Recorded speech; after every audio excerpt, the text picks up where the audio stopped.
Welcome back to DDGeopolitics. Today we have an incredibly special episode for you. We are finally joined by the hero in the flesh, John Kiriakou, and of course, my lovely co-host, Chris, who is just getting back from his own appearance on the beautiful Tara Reid and Olga show. How was that? It was wonderful. Great to be with Tara and Olga. Great to be on Radio Sputnik this morning. It was fantastic. Great day all around. I'm really, really excited for this interview. As am I. I'm like so stoked.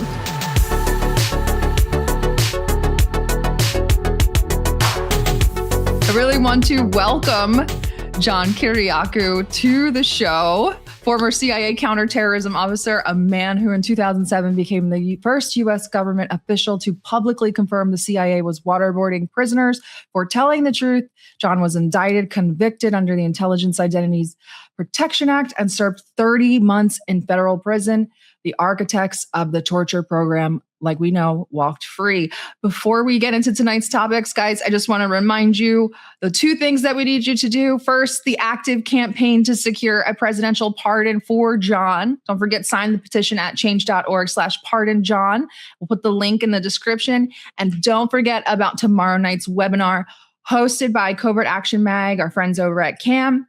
Tomorrow night, June 9th at 7 p.m. Eastern. But yes, welcome, John. Tell us about the pardon, where the pardon's at, and this webinar, how you are. I watched your recent episode with Matan. I don't even know how you got through that. You need to do more material like that. That was For sure. Carlos Irtes, welcome to our show. Thank you. It's so good to see you both. Thanks for having me. Right. Wow, where do we start? The pardon. You know, there's an official way to ask for a pardon. There's an unofficial way. The official way is you go to the website of the U.S. Pardon Attorney, you fill out the form, you hit send, and you hope for the best. And then the unofficial way is you lobby constantly every day, people who are close to the president, and then hope for the best. And so I feel like I've done literally everything that I can do. My friends and colleagues at Covert Action Magazine have taken up this petition, which is lovely. And again, just have to hope for the best. This president, for better or for worse, has pardoned more people than any other president in American history. And I'm hoping that my name is going to be among them one of these days. Inshallah. Inshallah is right. Inshallah. Well, speaking of inshallah, you've been out a long time out of the IC, but I had this question planned and now I'm going to wing it because last night, out of nowhere, well, not out of nowhere, but the war reignited. So from an IC perspective, what do you think about last night and what do you think about everything happening right now? Well, first, we should put out of our minds that there is any such thing as a ceasefire. Those are just words. They're words that don't mean anything. And they don't mean anything because the Israelis have repeatedly said, sure, we'll give you your ceasefire, but we're not going to have a ceasefire against Hezbollah. Well, that's the whole point of the ceasefire. And so if the Israelis attack Hezbollah, what they're doing is they're attacking the Lebanese people. And the Iranians have said that a ceasefire is a ceasefire. If you're going to violate the ceasefire, then we're going to retaliate on behalf of the Lebanese people. And then in the end, we don't have a ceasefire. That's what happened yesterday. You know what? Let's start at the beginning of this. The entire U.S. intelligence community, not just the CIA, but all 18 members of the U.S. intelligence community, wrote two national intelligence estimates, both concluding unanimously that the Iranians did not have a nuclear weapons program. Besides that, in 2003, Ayatollah Khamenei, the late Ayatollah Khamenei, issued a fatwa in 2003 declaring it a sin to develop a nuclear weapon. There was no Iranian nuclear weapon or nuclear weapons program, period. Mm-hmm. But that narrative didn't serve Israeli interests. And so Benjamin Netanyahu just kept doing what he's always done and what Israeli prime ministers before him have done. They've come to the White House, usually several times a year, and they've said, bomb Iran, bomb Iran, bomb Iran. And every single president said no until this one. The Israelis convinced, apparently, Donald Trump that the Iranian government was a house of cards, and that as soon as the first missiles began flying, the whole thing would just collapse. Mm-hmm. Well, anybody who knows anything about Iran knew that that wasn't true. Even if you don't know anything about Iran, if you just followed the Iraq War in 2003, you knew that that wasn't true. We are never seen as liberators. We're always seen as invaders and occupiers. The Israelis even more so. And so there was never any chance that this Iranian government was going to fall. And look at it this way too. Iran is the size of Western Europe, the entire land mass of Western Europe. It's 3.8 times the size of Iraq, and it has a forbidding topography. You can't just bomb Iran, think it's going to fall apart, and then your handpicked stooge comes in and just takes over and everybody lives happily ever after. That's a fantasy. It was never, ever going to happen. But this president thought that it would. It's deeper than just Donald Trump. I'm not blaming Donald Trump. I'm blaming the entire U.S. government. Just in the last 48 hours, a Republican congressman from Pennsylvania and a Republican congressman from Ohio sponsored a bill in the House of Representatives to give U.S. veterans benefits to any American who joins the IDF. That is a fucking outrage. As an American, I consider that to be treason. If you're fighting on behalf of a foreign military, you shouldn't be an American citizen. Period. We have members of Congress like this Fine of Florida who show up on the floor of the House of Representatives wearing an IDF uniform. We have members of the U.S. Senate, including the chairman of the Senate Intelligence Committee, Tom Cotton, who have Israeli flags outside their offices on Capitol Hill. What is that? Either we're Americans fighting on behalf of America and American ideals, or we're not. We're Israeli puppets and stooges, and I'm unwilling to be an Israeli stooge. Well, you mentioned it you sort of touched on it, some of the legislation that's going through our government, if you could call it that right now. I want to start with two pieces of that. You mentioned, I can't remember the number to that one. It's like 8222 or something for the one about the veterans benefits, which is shocking. Yeah, I think it is 8223, something like that. Yeah, that might be it. Yeah. Well, I want to talk about 224 of FY27 NDAA, which creates a permanent DOD executive agent for the U.S. military fusion or U.S. Israeli military fusion, as well as Section 622, and this would be your wheelhouse, Section 622 of the Intelligence Authorization Act for 2027, slipped in by Tom Cotton. Does the same thing on the intelligence side. It locks in permanent intelligence sharing with Israel and ties it to their qualitative military edge and restricts future presidents from scaling it back. What is going on? Let's start with the military merger in the NDAA, and then I want you to give us your intel expertise on the intel side. And isn't it ironic that this same week that this is happening, what you just said, what we're also seeing is the Defense Intelligence Agency had to issue a warning to its own employees about stepped up Israeli spying on the United States. Mm-hmm. And people just look at you square in the eye here in Washington like, no, there's no problem here. No problem. So the NDAA, the National Defense Authorization Act of 2027, NDAAs just by their nature are just rotten, evil, terrible pieces of legislation. They usually run between 1,500 and 3,000 pages. Nobody reads them. And members of Congress like Tom Cotton and Lindsey Graham and Ted Cruz can slip in anything they want. They get themselves appointed to the conference committee so they can ensure that in the clean bill that comes out at the end of the negotiation, their provisions are still inside. It's a filthy business.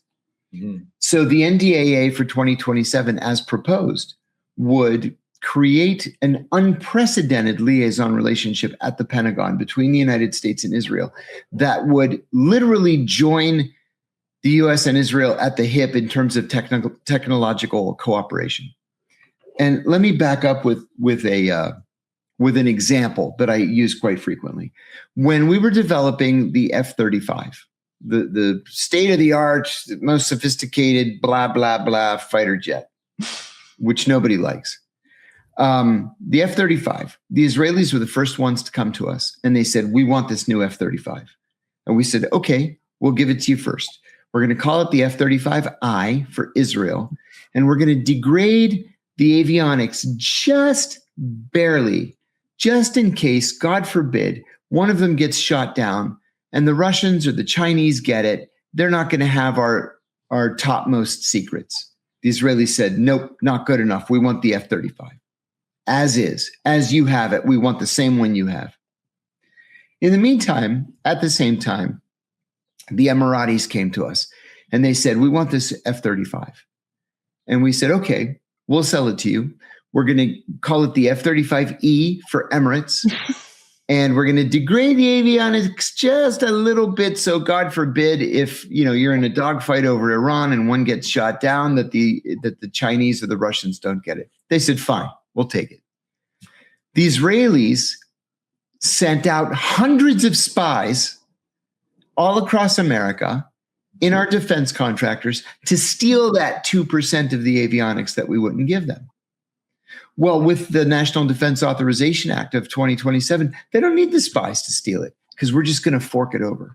Mm-hmm. Just hand it over to them. Here you go. Here are our most sensitive secrets. Now, Israel is the same country that sold our top secret information to the Soviet Union through that they acquired through Jonathan Pollard in order to bring a plane load of Russian Jews into Israel. And that's okay. We just have chosen not to pay attention to that. We've chosen not to pay attention to the new DIA announcement that the Israelis have stepped up their espionage against the US government. And we're just pretending that all is perfectly fine in the land of milk and honey, and we're going to give the Israelis anything that they want. And as an American, I'm appalled by this. Appalled. It's sick. It's sick. We have to call it like it is. I think also that there is, if you look at it, the close coordination was also revealed during the genocide in Gaza. You remember that famous photo that Biden was visiting Israel and there were some special operators there. Then they tried to take down the photo fast enough to try to say that there were no Americans there, special operators, but clearly Max Blumenthal and others were reposting it. Yes. And there it was. American troops with our patches and everything, American flags. And there they were being greeted by President Biden in Israel. Mm-hmm. After we said repeatedly that we did not have a military presence there. We do. Yes, we do. We do. Well, what about Section 22622, which ties the intelligence sides together? What do they mean by Israel's qualitative military edge and this sort of insertion of this permanent locking in between the two intelligence agencies? You've talked in previous interviews extensively about Mossad infiltrating all sorts of agencies in the United States. Yeah. And now I think you're alluding to the fact that this makes that unnecessary. Yeah, it does. It makes it unnecessary. Israel is ranked in the intelligence community as critical threat for counterintelligence. Do you know the other countries that are ranked for critical threat? North Korea. Yeah, North Korea, China, Russia, Iran, and Cuba, and Israel. Critical threat to the United States government. And this is specifically for spying against the US government and infiltrating the US government. Critical threat.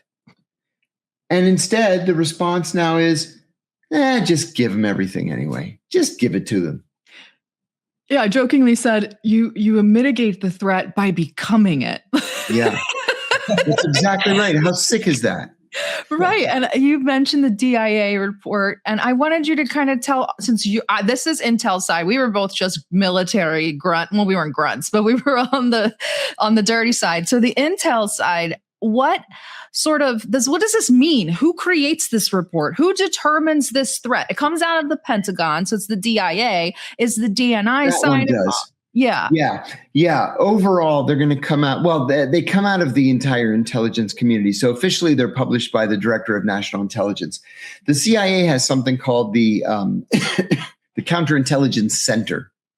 So it has representatives of CIA, DIA, State Department, NSA, all the major services, and they're all working. FBI, they're all working together. So this isn't just some analyst sitting at a desk saying, I don't like Israel, I'm going to write this report. This is a sense of the intelligence community policy where they're saying, essentially, look, the Israelis have always spied on us, but right now they're really, really spying on us, even more than they normally do.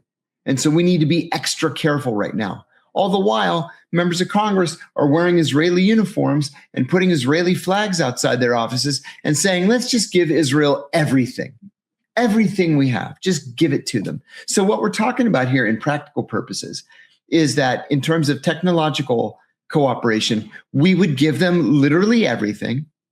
And in terms of intelligence cooperation, we would have Israelis embedded with us. Now, post 9/11, we do have foreign services that are embedded in the CIA or in the broader intelligence community. That is the UK's MI6, the Canadians, the Australians, and the New Zealanders. The Five Eyes countries. The Five Eyes countries. We have a special relationship with them that goes back to the 1940s. They don't spy on us ever, and we don't spy on them ever. Well, we also don't spy on Israel, but the Israelis, to remind you, are a critical threat for counterintelligence. The Israelis are not our friends. It's as simple as that. How do we reconcile this? It's like we live in the upside down, the daily gaslighting. Yeah, we're in two parallel worlds. Yeah. There's reality, and then there's politics, and never the two shall meet. Well, this report specified that they were sort of focusing a lot on sort of the negotiators. So Witkoff, I think they said Kushner, who I'm sure they don't need to spy on, and the other, he probably reports right back to them transparently. But that they were. So, do you think that they'll just chalk it up and say, "Of course, they're going to spy on the negotiators. We're in peace talks." It's sort of like, okay, that's a great question. It would be like us. We know from Ed Snowden, for example, that we were intercepting Angela Merkel's cell phone. And I said at the time, and I stand by what I said, I want NSA to intercept Angela Merkel's cell phone, right? Because we compete with the Germans. We'd like to know the German, trade positions or negotiating positions or, whatever the Germans' internal deliberations are on A, B, or C issue. Okay. We're not joined at the hip with the Germans. The Germans aren't sitting at the Pentagon. The Germans aren't sitting next to us at the CIA. And the Germans are not a critical threat for counterintelligence. So the Israelis have the same attitude where they're going to intercept Witkoff's cell phone. They're going to intercept Jared Kushner. They're probably intercepting Donald Trump. Donald Trump uses his regular iPhone. Half the reporters in Washington have Donald Trump's phone number. And so that's fine if that's what you're going to do, as part of your collection regimen. But then you don't give them a seat next to your analysts in CIA headquarters. You don't give them a seat at the Pentagon with access to the Secretary of Defense. And you certainly don't make an announcement warning your employees that they're a critical threat for counterterrorism because they've ramped up the spying against you. I gotta ask you on this note. We're gonna pivot. We're gonna keep on Israel, but we're gonna pivot now to another of our heritage countries. So Greece and Cyprus have a warming. I wouldn't say warming. It's an understatement. They are completely in bed. In the embrace. They are loving Israel. The government, the people. Well, I know the people. Of course, I'm Greek. You're not so much. Of course, not at all.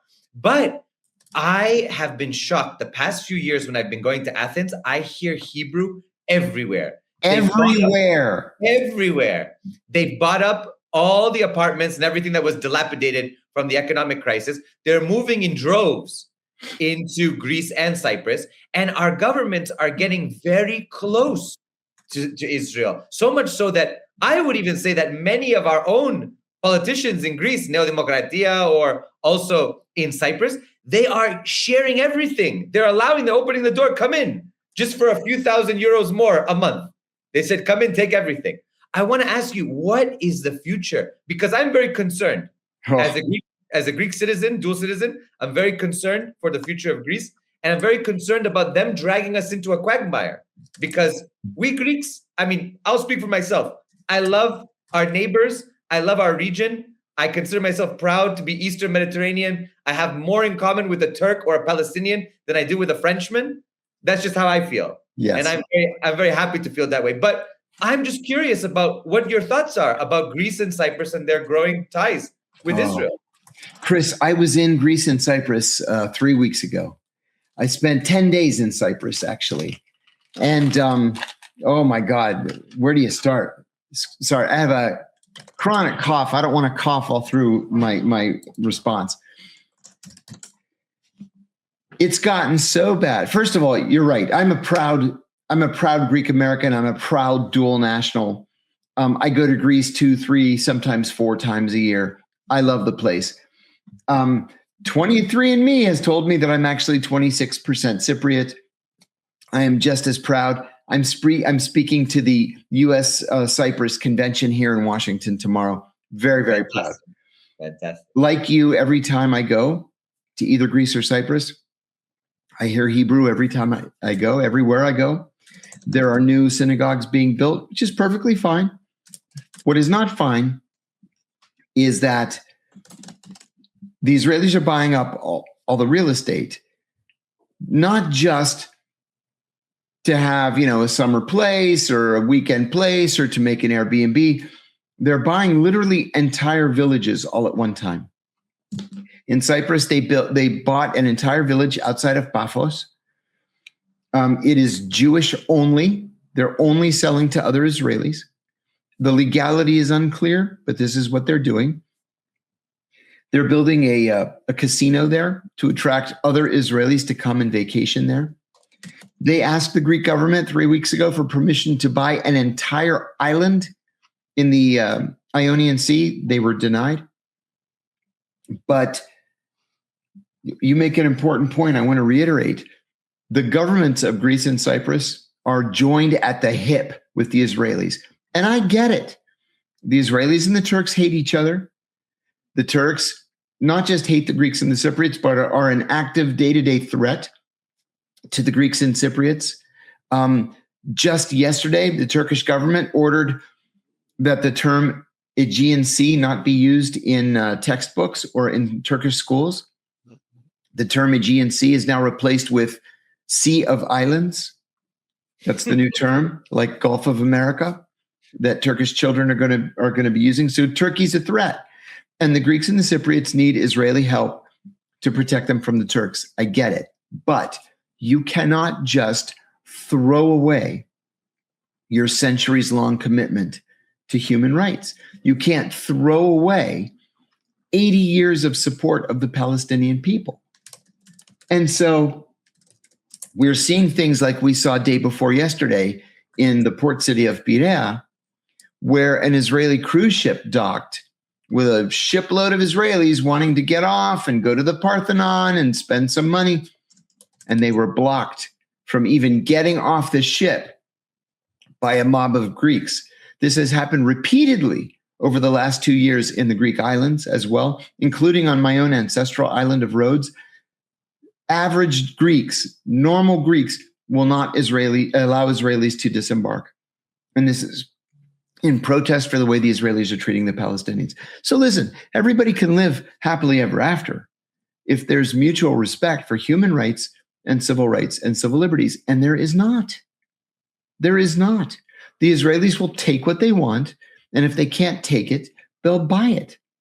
Mm-hmm. The Israelis asked the Cypriot government 4 or 5 weeks ago for permission to open the first ever Zionist high school, not Israeli high school, Zionist high school, specifically to teach high school students the philosophy behind Zionism so that they can produce more active Zionists, but this time in Cyprus.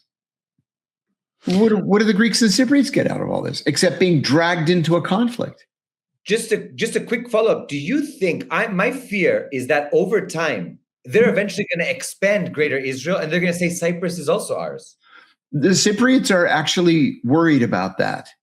Because actually in some maps of the Near East, Cyprus is included in that. Yes. Right? Well, don't forget also that Cyprus is absolutely full of Lebanese. Correct, of course. Most of them being Lebanese Christians. Correct. Or Druze who are friendly to the Cypriots. And now all of a sudden these Israelis are showing up. Like, well, now what? Correct. The Turks yesterday asked the European Union to force Cyprus to drop its objection to accession talks between the EU and Turkey. The Cypriots, of course, are not going to do that. But even the Turks are warning that the Israelis are taking over Cyprus. And so what you're going to end up having is de facto Israel as a member of the European Union. That's overstating it. But, you know, there are two sides to most stories. Okay, we're getting a little ahead of ourselves. I kind of want to hold these thoughts and keep them for the Europe segment. But I wanted to ask, we're still on like DNI. I want to ask about Tulsi, because we were talking about the DIA reports and we have Tulsi's resignation coming. Why you said that the DIA report comes through the DNI. Was Tulsi involved in this threat assessment? Do you think that it contributed to her resignation? If yes, or if no, why do you think Tulsi resigned? You know, a week ago, I would have given you probably a different answer. But I know now firsthand that she resigned because her husband really is sick. He had surgery a couple of days ago. It appears to have been successful, but he does have a rare cancer and is going to require a lot of care. It's going to be a while before he can work again. In Washington, most people who are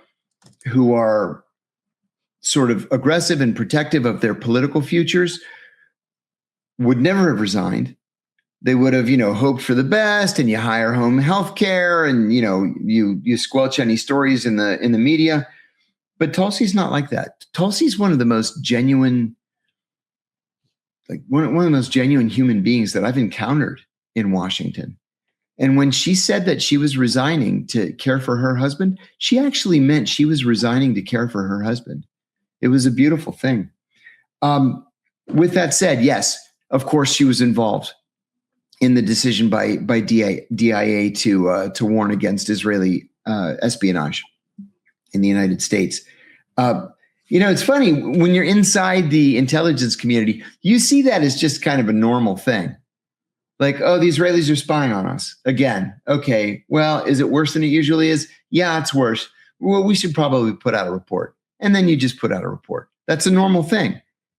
In the media, it's like, oh my God, this means at DIA, they're anti-Semitic. And it's like, no, you morons. It means the Israelis are spying on us. Well, who is the new DNI? What should we expect from the new DNI? Well, there is no new DNI technically. It's Israel. Yeah, right. So it's this home developer, Pulte, Bill Pulte, I think. What? I think it's his name. So the Steve Witkoff of the intelligence community. That's a good way. That's a good way of putting it. I've been in Washington for 44 years. I know a lot of people in Washington. I've operated in these circles, maybe on the fringe in some cases, but I spent the weekend with some people who know Pulte well and said that he's a good guy. He's very smart. He is completely loyal to Donald Trump, and he could not find the office of the DNI if you gave him a map and a GPS unit. Well, maybe you could put an Apple, like one of those air tags in there. Yeah. Just have him use his phone like a homing device. If you listen to the likes of John Thune, the Senate Majority Leader, Pulte's not going to be confirmed. His name likely will not even be put in nomination. He's the acting DNI right now. Well, as acting DNI, he can do one thing that has long been important to Donald Trump, and that is to fire all your enemies. And I suspect that at least for the rest of this congressional term between now and January, he's going to just fire all of Donald Trump's enemies in the intelligence community. And then in January, a serious person will be named as the DNI. Or not. I mean, it could just remain vacant. I never thought we needed a DNI in the first place. You know, I hate to say this, but Trump said something the other day that's 100% true about ODNI. It's bloated and inefficient and is full of fat. And that's absolutely true. When I was still in the CIA and they created ODNI, they had 16 employees. 16 employees. Now they have about 24,000 employees. Why? What are they doing? We know that the president's daily brief was transferred from CIA to DNI. Okay, there's 24 people right there. But why are CIA operations against Iran or Iraq or Russia or China in the DNI? Why? If it's CIA case officers collecting the information, CIA analysts analyzing the information, CIA budgets that are financing the information, then why are these run from DNI? It was just a power grab. And so I don't think we should have a DNI in the first place. And I'll tell you another thing that's wrong with the office of the DNI is that the DNI really isn't the director of national intelligence, because almost all of the agencies that technically fall under DNI are actually DOD agencies. Like NSA. NSA belongs to the Defense Department, but it's under DNI. DIA belongs to the Defense Department, but it's DNI. The Army intelligence, Navy intelligence, Air Force intelligence, Marine intelligence, Coast Guard intelligence, they're all technically ODNI components, but they fall under the Pentagon. So what does the DNI do with all of these other organizations? It controls only the budget, nothing but the budget. So why bother having it in the first place? The reason why it was created in 2004 was because George Tenet, who was the DCI, Director of Central Intelligence, essentially the director of the entire intelligence community, fell on his face with 9/11 and the Iraq War, and they needed to have an adult in the room. And so they just created this ODNI, thinking if we put one more layer of oversight, it's going to make everything better. And all it did was make everything more confusing and fatter. Mm-hmm. One more on America, and then we'll go back on our European excursion. But we have this really weird sort of catfight, I've been calling it kayfabe because it feels so fake, between Trump and Netanyahu. And now we have, the intelligence reports, the anti-Semitism claims, blah, blah, blah, blah, blah, blah. We have the first phone call where he says, "You're effing crazy. You'd be in prison if it weren't for me." And then we have yesterday's kayfabe where, they're not going to retaliate. And then in a few hours, they retaliated anyway. So what do you make of this sort of back and forth? I postulated on Sunday yesterday, whether or not it was even real. If it's real, why is it happening? If it isn't real, why are they making it up? I kind of can't get a grip on this sort of rift between Trump and Netanyahu. Colonel Wilkerson said they do not like each other. So them fighting is normal, but I also don't know, why is it in the press? Why are you showing me this rift? They don't like each other. But I think that, Trump liked Netanyahu more than Netanyahu liked Trump. Trump believed he could work with Netanyahu. Netanyahu believed he could control Trump. Mm-hmm. And he duped Trump into this Iran war, got us stuck, bogged down. It's led to a gigantic split within the Republican Party between the neocons and the MAGAs, which could spell the end for the MAGA movement. And so now we're in a heap of trouble. And for what? What do we have to show for it? We did Netanyahu's bidding for him. And I think Trump is a little embarrassed. I think he feels that he's been used. And I'll tell you what really seems to make him angry, and I'm getting this from a lot of people in Washington, a lot of Republicans. It's that when Trump says ceasefire, then damn it, he means ceasefire. Mm-hmm. And then Netanyahu just says, screw you and your ceasefire. And then he, bombs Lebanon or bombs Iran or bombs Yemen or bombs whatever, bombs Doha, or whatever he feels like bombing. And so it makes Trump look weak. And if there's anything that Trump hates, it's looking weak. And so I think he's gotten to the point where he feels that he needs to rein in Netanyahu, or this is just going to get worse for him. So this split that we're seeing, I think it's a genuine split. And Trump is right. Trump put his reputation on the line by demanding in public that the Israeli president drop the 7 felony charges pending against Netanyahu for official corruption. And then what's he get in response? He gets the back of the hand. Mm-hmm. Those are all really good points. Like, I didn't even think of it that way. I was just so ready to be like, this isn't real because it's an Axios and blah, blah, blah. And then Colonel Wilkerson said, well, they don't like each other. And then I started being like, okay, let me come to terms with this being real and what it all means. That actually makes a lot of sense. I could see Trump being incredibly frustrated with I'm trying to sort of push a narrative here and you're completely putting the kibosh on that. And it's actually not really working out better for either of us because but do you think that I've always just said the Netanyahu's just reckless to the point of insanity, so where it doesn't really even matter? I mean, the Iranians. Netanyahu has a far longer view than any American politician does, regardless of what political party he or she happens to be from. And that longer view is Greater Israel. Mm-hmm. Somebody put some side-to-side videos together I saw on one of the social media platforms a couple of days ago. It was Netanyahu saying, if we get rid of Saddam Hussein, I guarantee you there will be peace in the Middle East. And then there's a little bit older Netanyahu saying, if we get rid of Muammar Gaddafi, I guarantee you there will be peace in the Middle East. And then there's the recent Netanyahu, if we can topple the Iranian regime, I guarantee you peace in the Middle East. Now, there will never be peace in the Middle East because of the Israelis. Yep. And so we've been tricked or purchased or duped or cajoled into just going along with this really, really stupid Israeli plan that has no possibility of success. And this is the other point I wanted to make. What's the end game? Mm-hmm. Like, no American has been told what the end game is. What is victory in this conflict? To install Reza Pahlavi, this buffoon, this Zionist clown, as the new Shah of Iran? Come on. Even he doesn't want to go to Iran. Mm-hmm. And what, you really believe that there's going to be a pro-Israel leadership in Tehran?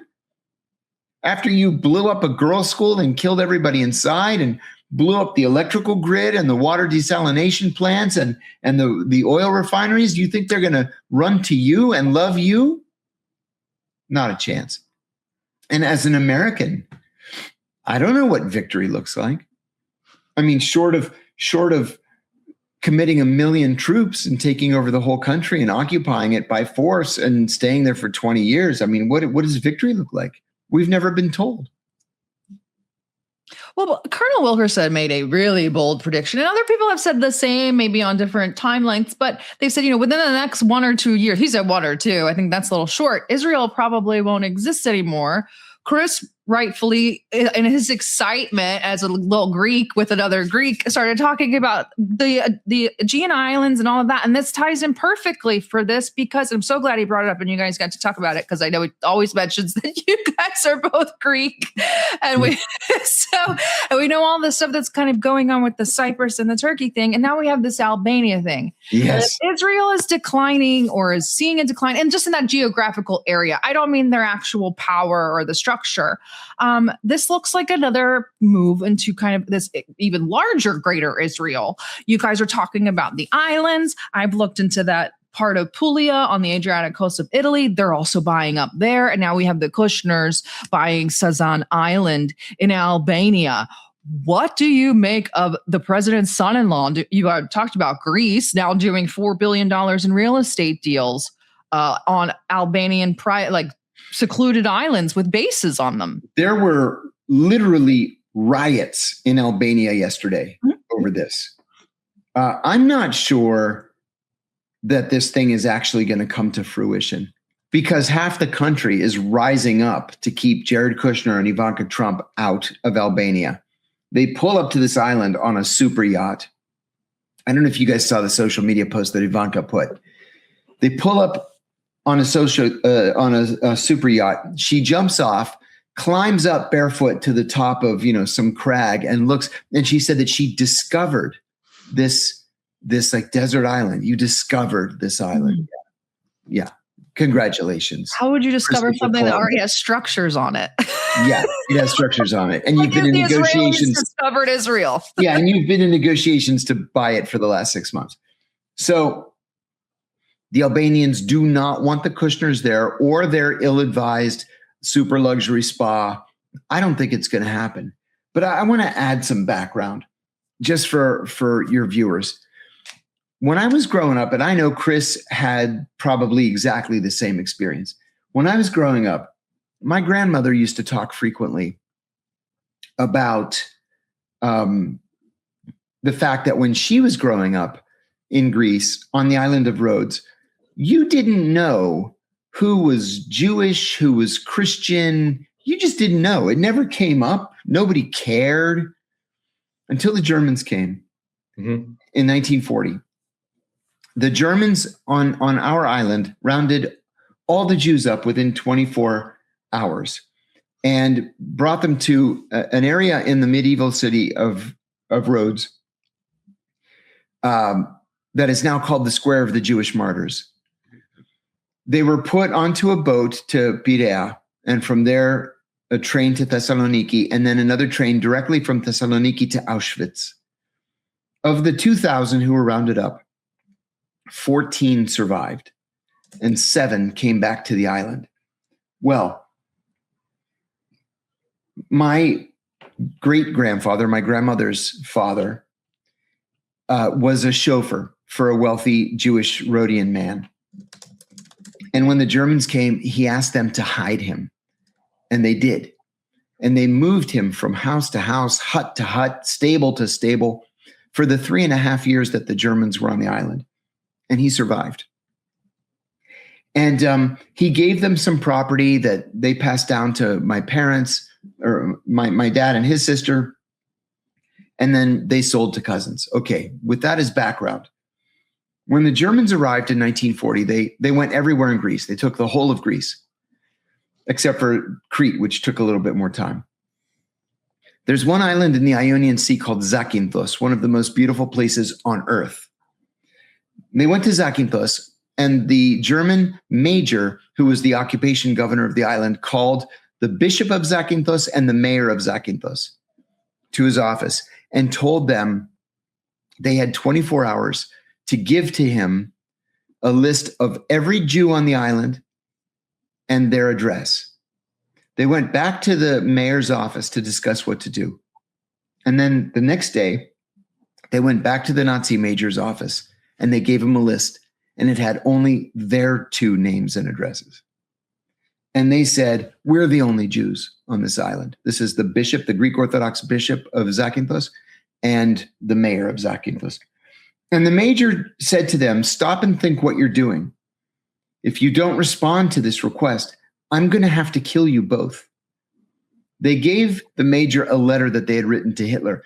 I actually went to the Holocaust Museum to research this. The letter was sent to Hitler, but there was no evidence that Hitler ever read it. But in the meantime, while this major is trying to figure out what to do with this insubordination, the islanders are hiding all the Jews on the island in caves or barns, stables, people's houses, hiding them.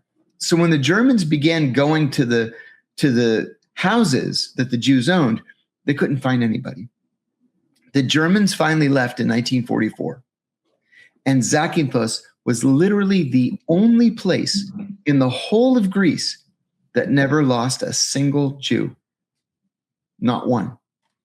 So the point of telling you this story, is that Greece, as a country, as a society, as a culture, Greece's relations with Jews have nothing to do with Zionism. Nothing. There was no difference between a Greek Jew, a Greek Christian, and a Greek Muslim. It's the Israelis that have drawn these divisions. It's the Israelis that have decided if we can't take something by force, we're just going to buy it. We're going to take whole islands. We're going to take whole villages. We're going to open our own Zionist high schools. We're going to cajole or bribe governments to do what we say. We'll purchase alliances. And they upset the balance of power in the region, a balance of power that, at least in this case, goes back hundreds of years. Right. And it's wrong, not just wrong morally. It's wrong from the standpoint of an American observer watching this go down, because it makes the entire region less stable. Chris, has your experience been similar? Chris might be frozen. Oh, he's frozen. Yeah, I was wondering why he looks so angry at us. But I did want to. Chris, did you want us to chime in? Did we lose you for a second? Yeah, sorry if I have some internet issues that keeps buffering in and out. Do you think No that worries. the Israelis kind of they obviously play on those sympathies instead of being like, well, we obviously historically, we always know about the Thessaloniki Jews and the stories about the Greeks hiding the Jews. Even the Albanians hid the Jews. They saved 2,000 Jews themselves and hid them.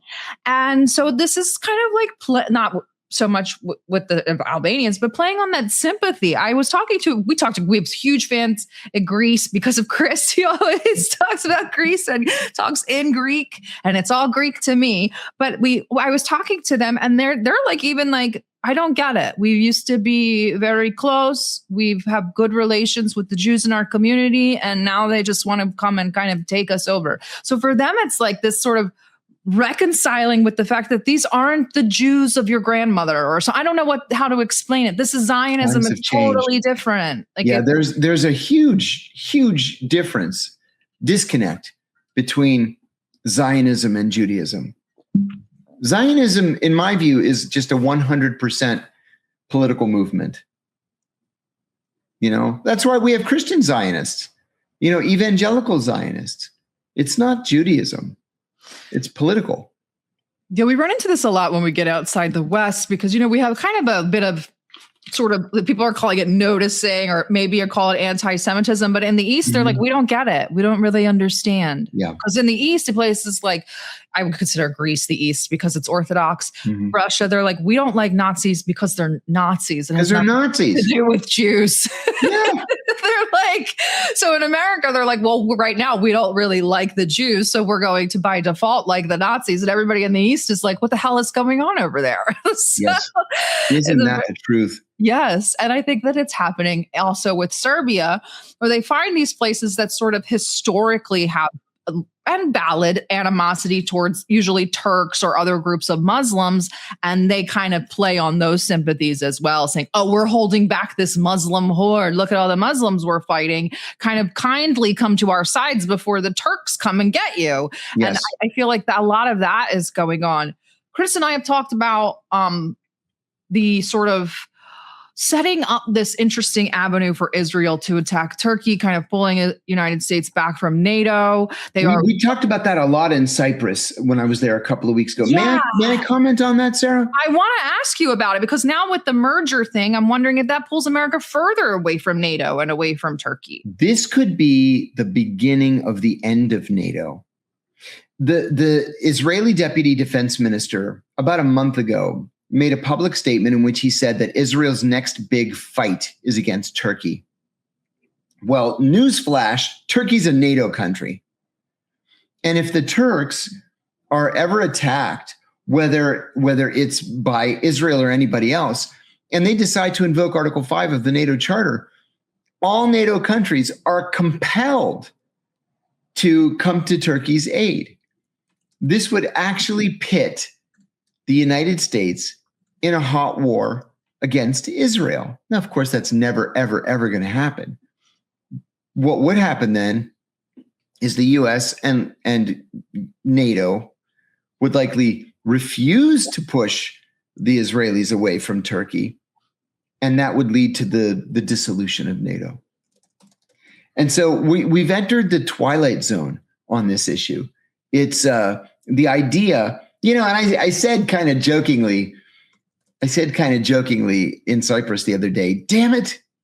I said, these Israelis, if they do this, they're going to force me to come down on the side of the Turks. That's what I said. This really puts me in a bad position. But that's what we're looking at here. Yeah. All of the former Yugoslavs are saying, damn, I got to be nice to the Albanians right now. Right. And so that's where we all are. We're all like, we got to root for the Turks. Okay, I guess I'll do that. I'm fine with doing that if it means the dismantling of Zionism. But I think that this potential to collapse NATO is incredibly interesting and harrowing, because Israel and the United States, I mean, while the collapse of NATO would be beneficial for Russia, I don't see Israel or the United States as friendlies to Russia. So this doesn't, how does this bode in that sort of area of the world, the Eastern Europe world, where I'm looking right now, we're looking at, obviously Kurz is in Russia, we're looking at Russia, Ukraine, saying if the Democrats win, this is probably going to all out war. If the Republicans stay on course, this is maybe coming out the way that we just discussed. What are your thoughts in that theater? I think that's correct. I will say that I've been surprised by how little the Russians and the Chinese have wanted to become involved in Iran or with Iran, even with just a statement. Like in the very beginning, when the Israelis first attacked Iran last year, and the U.S. followed up with its, Moab, the mother of all bombs. Mm-hmm. A lot of us expected the Russian government to at least issue a statement saying that they supported Iran, or that they would supply Iran with, radars, or that Iran was under the defense umbrella of Russia. And there was no such statement.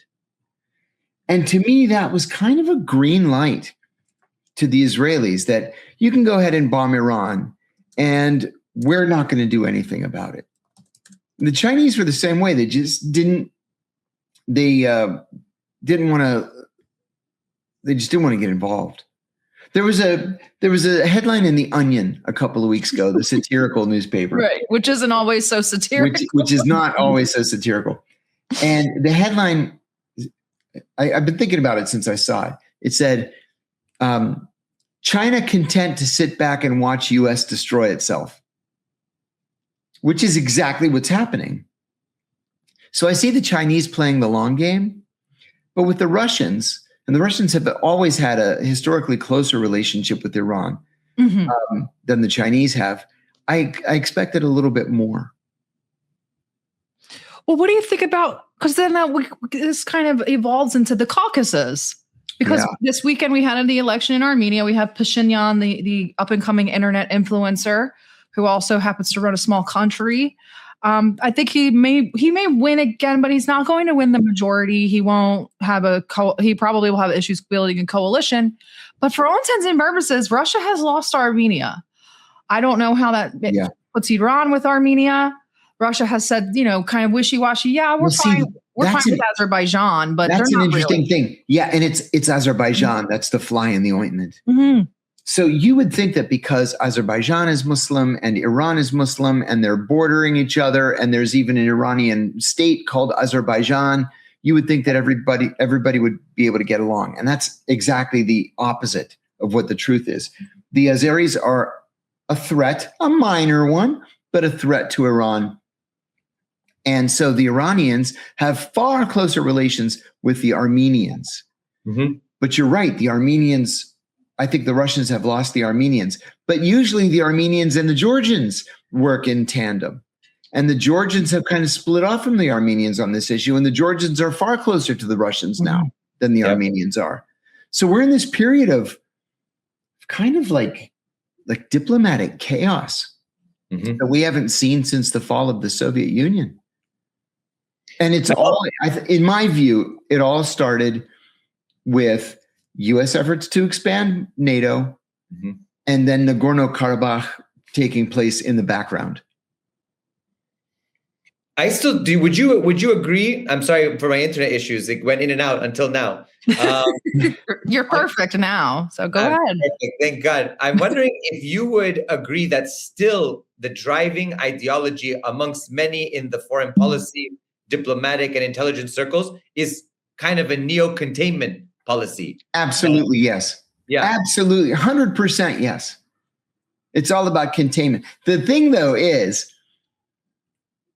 from 1946 or 47 until 1990, the US and the rest of the West was willing to take that long view. And now the US and the West are not willing to take the long view. They want instant gratification, instant satisfaction. And the world has changed. They're not going to get it. A lot. I tell our friends here and on my interviews, I always say that Ukraine, Georgia, what we've seen with NATO expansion, what we're seeing now with Armenia, Azerbaijan. We saw the 5 leaders of the Central Asian republics go to Washington after Putin called basically Dzhokhar Tokayev to Moscow for consultative talks. I'm concerned that the US strategy is now even more aggressive in some ways, and the Europeans especially. I agree. We've seen NATO expand to include Sweden and Finland now. I'm nervous because we're seeing how serious is the threat of the dual remilitarizations, Germany and Japan. I didn't think I'd see it in my lifetime. But we're seeing it. Totally agree. I'm worried about the Germans especially. I was in Germany a few weeks ago again, and I met with the national security advisor to one of the left-wing parties. We had this conversation about national guilt. The Germans still feel widespread national guilt for the Holocaust. But this guilt has so paralyzed them that they've bent over backwards to serve the Israelis, to the point where today they are complicit in a genocide against the Palestinians. And so now Germany is a pro-genocide state again. It's like, congratulations, you guys. You want to help the Israelis, build the concentration camps? Because that's what's happening. Yep. It's actually interesting because Germany turned around and said, actually, Israel, can you help us rearm this time? And so now Israel is actually helping them with the rearming, which it's like everything is coming full circle. And it's all kind of coming apart at the seams. All these sort of historical fallacies that we've always said, that doesn't make any sense. This doesn't make any, it's all coming out now like, oh, that's why it's never made any sense. Another important component of this, I was just at the St. Petersburg International Economic Forum. And while I was there, I had consultative talks with the Serbian delegation, some of the Serbians. And they told me a shocking fact I wasn't aware. Of course, I know Dodik in Republika Srpska is close to Netanyahu. Vučić has a close relationship with Netanyahu. But the Israelis are building 5 drone factories in Serbia. 5, they told me. And they were happy about it because they said, well, Bosnia-Herzegovina are a bunch of Islamists. And I was like, where did you get that thought? And they're like, because we need to combat them and we see how well they're doing against the Islamists in the region, we want to work with them.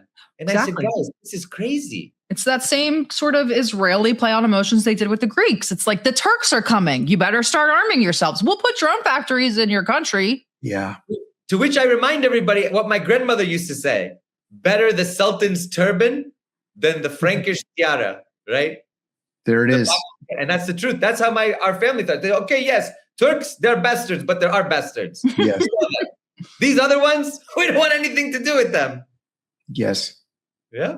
Well, I know we told you we'd keep it to an hour, but I want both of you to kind of discuss where you see all of this going. What's happening now? We have Israel striking Lebanon today. I'm sure that Iran will retaliate for that. I'm just not really, I can't really get a full prediction from myself. So I'm going to cheat off you guys. I'm not optimistic. I had been going to the Persian Gulf with regularity every 3 or 4 weeks until the war broke out. I'd love to get going again. I've been talking to my partners in the Gulf and they were like, don't come. We don't know what's going to happen. They bomb the airport. They bomb the hotel. They bomb this country and that country and the other country. Don't come. I don't see any end in sight. I really don't. I don't either. I have the same view. And I also think that we're going to enter into a Cold War type scenario where there won't be a peace agreement. It just won't be necessarily bombing consistently. It'll be a couple days bombing and retaliation and then quiet and then retaliation and then quiet and then a bombing and then retaliation and quiet. I think we're going to enter into a long period of that. I think we should be prepared for a long Cold War type 2.0 scenario. And in a Cold War type scenario, I see the United States as kind of rather weak and attacking Iran almost as a proxy of China in this sort of Cold War AI race that they're in. So maybe in that respect, I don't know. This Iran conflict has really thrown me for a loop because we know what they're really after, and it's China. Oh yeah. Yeah. China comes out as the winner. No matter what happens to the rest of the players, China's the winner in all this. We'll have to send you that meme where it says, it's the picture of Xi and it says, do nothing, win. And that's it's just so true. It's just sitting there. John, this was such a fantastic interview. Chris, do you have anything else? You got cut off so many times. I want to thank you so much. I'm sorry for my internet problems, but it's a pleasure to see you again. I miss our conversation almost weekly. I do too. Yeah, they were almost weekly. Let's make it happen. Again. Well, less than weekly, but that's okay. We'll do it again. Yes, thank you so much, John. And thank you. Thanks for the invitation. Dana, thank you for everything. Have a good day, John. Bye-bye. That was an amazing show. John, awesome as always. Sorry, so much better. Oh my God. I don't mind. I didn't know you guys knew each other so well. I forgot you were both Greek, so that was really that was good energy to see. He is so like charismatic and like engaging in person. That was so nice. No, it was fantastic. I love. We should have him on again. There's a lot of things. I actually want to do a deep dive into his life because his life story is amazing, and he was involved in some episodes in Greek life that are very interesting with the terrorist group November 17th. Attempted assassination against him, things like that. There's a lot of interesting things. So we'll have him on again. I'd like to have him on my show too. We're going to do a good work with him. You should. I will give you his assistance. She's fantastic. She's replies like that. She's great. So I'll give you his assistant's contact. Perfect. But Wednesday, before that, sign the petition, and then tomorrow night is John's webinar with Cam or Covert Action.